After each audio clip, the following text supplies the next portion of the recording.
Relationship na napamahal sa akin yung mga anak ni Sugar.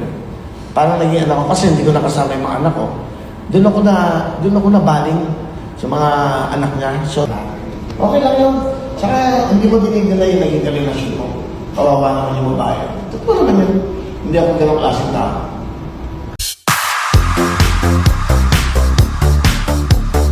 Diretsahang inamin ng veteran TV host na si Willie Revillame ang naging relasyon nila ni Sugar Mercado na tumagal din ng 7 years.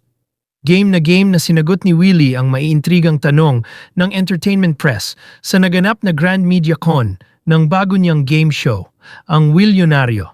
Isa nga sa mga naitanong sa kanya ay ang naging relasyon nila ng dati niyang co-host at former member ng Sex Bomb Dancers na si Sugar.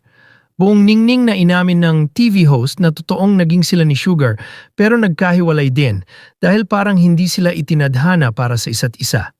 Matatandaang noong March last year 2025 nang aminin ni Sugar na nagkaroon sila ng relasyon ni Willie. Hanggang ngayon hindi na maaalis yun sa buhay naming mga anak ko, nasa puso na namin siya habang buhay.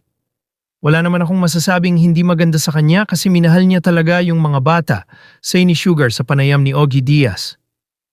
Samantala narito ang naging pahayag ni Kuya Will sa naging relasyon nila ni Sugar Mercado.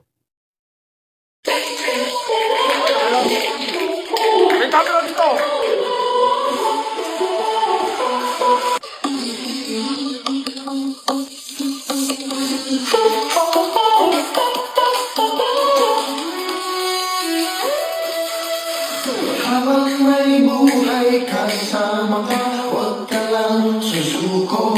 Libre lang ang mangarap sa mundo. Sa tulong ng programa, may puso na tapat. Maghahatid ng swerte sa lahat. Maging lunayo,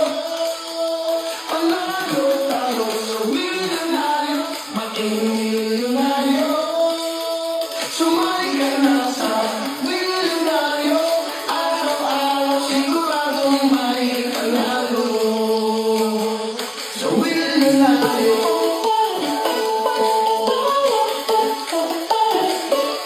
Willionario, maging milyonaryo.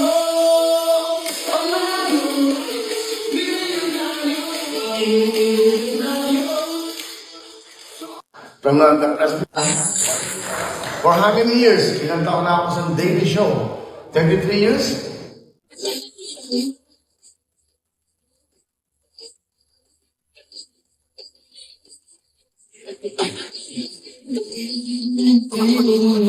Kaya rin ko to, lalambot yan at kaya isipin nyo na may mapapayan. Nagagawa, mag-enjoy ka, yun lang ang mahalaga. Tigilin mo, mapalaon. Ang mahal, sa'yo lang nadarama. Ikaw ang dahilan ng bawat pag-ingat.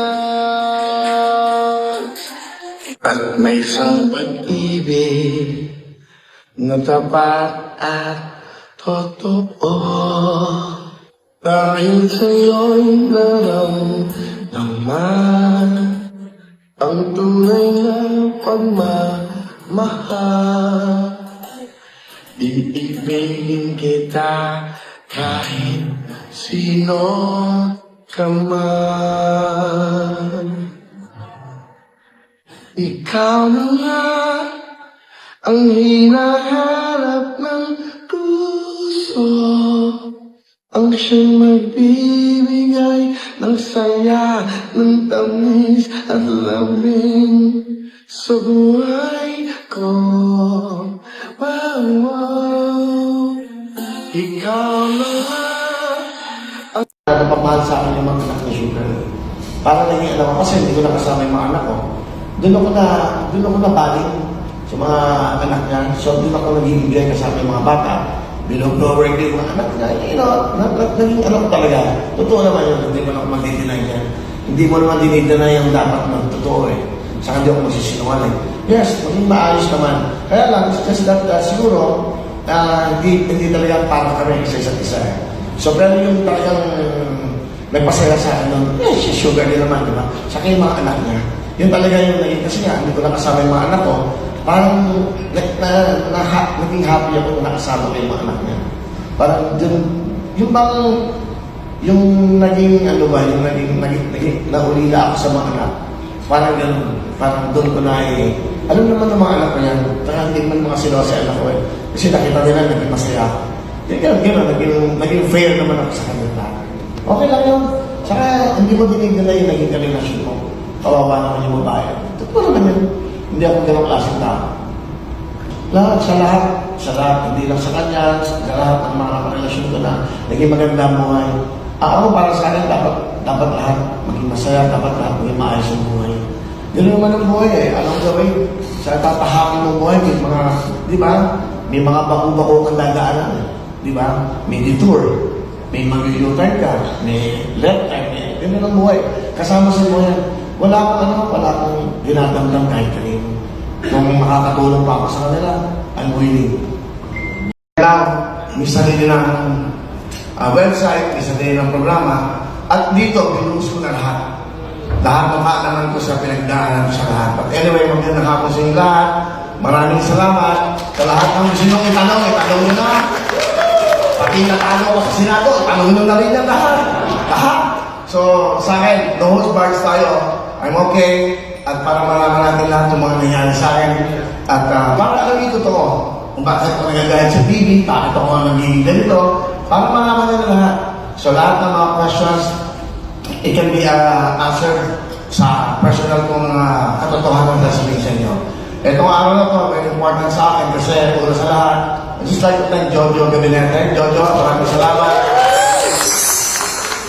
Sabi ko, Jo, gusto ko mag-principal first time sa buhay ko dahil matagal ko na rin hindi namimit yung press people, lahat. Before pa, ngayon nagkaroon na ng mga vloggers, so mas maganda ito nangyari, mas marami akong makakausap. From the press people, television, sa mga dyaryo, and then sa mga nagpa-vlog. Magandang hapon, ako si Wilfredo William Vilame, going 65 this coming Tuesday. It's my birthday, kaya, di ba? For how many years? Ilang taon na ako sa Daily Show? 33 years? Araw-araw, kasama ko, limang mahihirap. Araw-araw, nagugulong sa akin, kamili ng gamot. Pamatay ko na ng anak. Lahat ng yan nasa isip at nasa puso ko.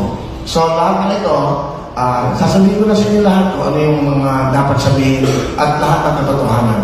Kaya magandang hapon, this is a press call ng President ko at ng Widonaryo, ang bagong programa para sa ating mga kababayan.